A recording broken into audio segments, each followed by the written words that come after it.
I built this rack pretty much as soon as I got this truck, right when I first moved to Austin 4 years ago. And it is definitely baby's first welding project. You can see that it's kind of fallen apart. It's been overloaded as far as I could take it with tons of heavy stuff. Basically at the end of its life, but it has served me well for 4 years, and now it's time to build a new one.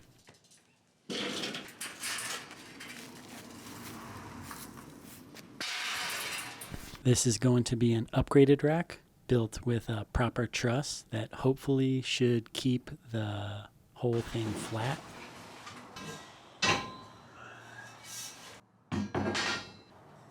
This project is a lot about how to leverage one skill, in this case, like the very basics of MIG welding, to build something that lets you expand and grow new skill. Just having the ability to transport long materials on my truck allowed me to progress in ways that I would never be able to if I couldn't get the stuff to the job site or to my house.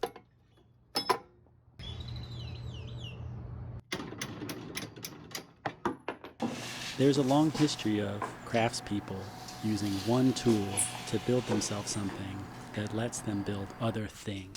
And pushing yourself with each new project is how you go from barely knowing how to make stuff to building way more complicated things than you ever thought was possible.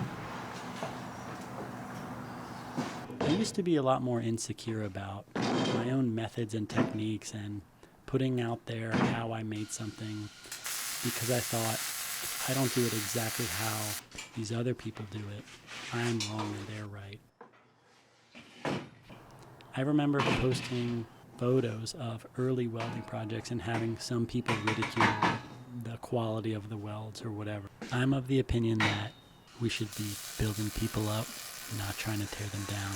If someone's giving their best shot, trying to learn how to build something, I am always going to cheerlead for that person. I don't care how janky it is. Just the fact that somebody's going out on a limb and trying to learn this stuff themselves, I think that's rad.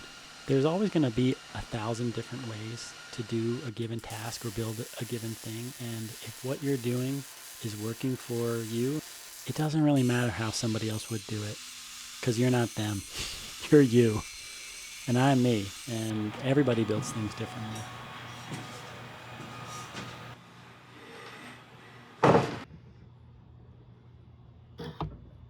I always tell people that I'm a woodworker who knows how to weld, but I'm definitely not a dedicated fabrication person. And the differences between working with steel and working with wood are vast.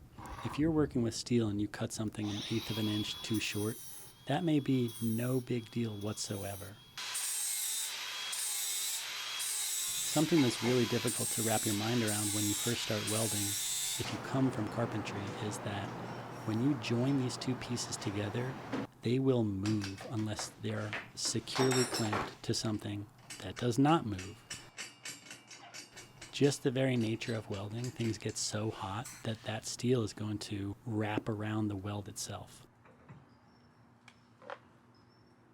One of the hardest lessons for me to learn in teaching myself how to weld has been that if you mess something up, you will probably have to cut that thing apart. And that's a very visceral experience compared with pulling out some screws from a woodworking project. It is a mental hurdle that is still sometimes difficult for me.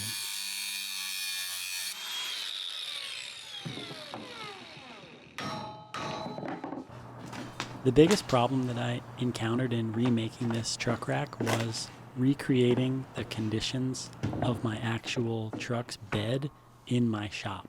And so I thought that I had set this thing up perfectly square and parallel, but I realized that it had racked itself the littlest bit and that it wasn't going to actually fit on my actual vehicle. That was a tough pill to swallow, and I had to cut this thing apart, figure out a way to rig up the exact dimensions of my truck bed, and start the process over again.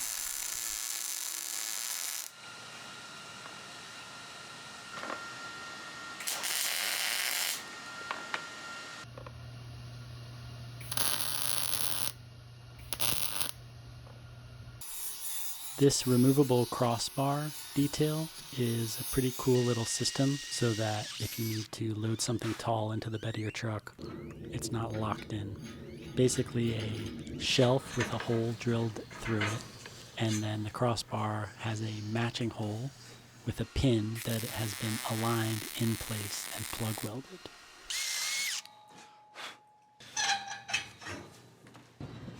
Another little detail is this triple leg, sort of inspired by craftsman style columns on front porches. This is something that I didn't draw, but that I just freestyled.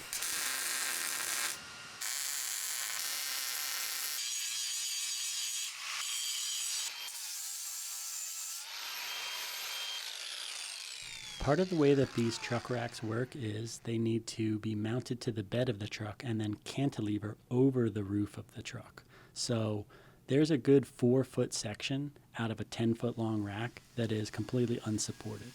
And the truss is basically a rigid beam that doesn't flex when it is loaded. A lot of that strength comes from the use of diagonals or triangles. The whole idea with this is we're going to make something rigid and attach it to something that wants to sag but won't be able to because there's a truss on there.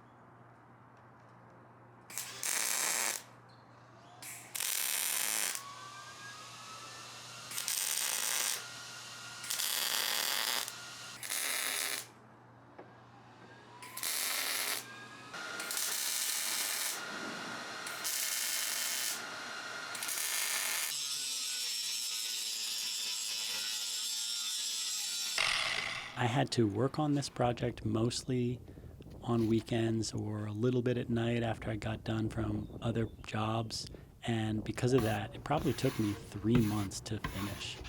My mantra lately has definitely been progress, not perfection. Perfection is like the ideal weekend where you have absolutely nothing else to do and you just get to totally focus in on your project and everything runs so smoothly. Reality is, as soon as you start welding on Saturday, you might run out of gas and the welding supply place is closed until Monday morning. And so you can't do a single thing when you thought you had the whole afternoon. That is reality. Cleaning off rust because this thing's been sitting for so long in between actually getting to work on it. Progress is getting home from work, painting for half an hour, and then having to go cook dinner and get the rest of your life back on track. That is progress.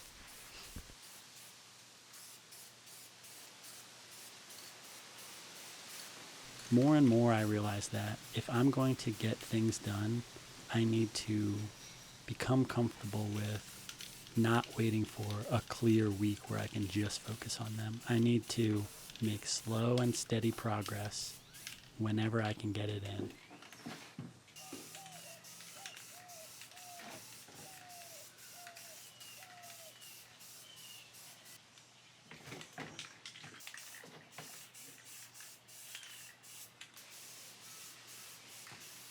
Because I can't drive my truck into my backyard where my workshop is, I knew that I'd have to build this rack in pieces.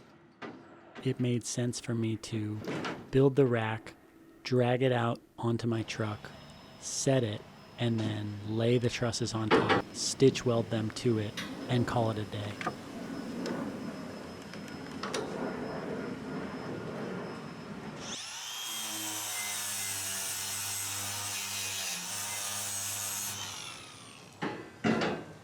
You can see that the actual rack itself has already started to sag without even having material sitting on it, just from that cantilever, and that these trusses are rigid enough to pull the rack into a flat plane and then get welded out. So they're doing their job, things working, and it feels really good.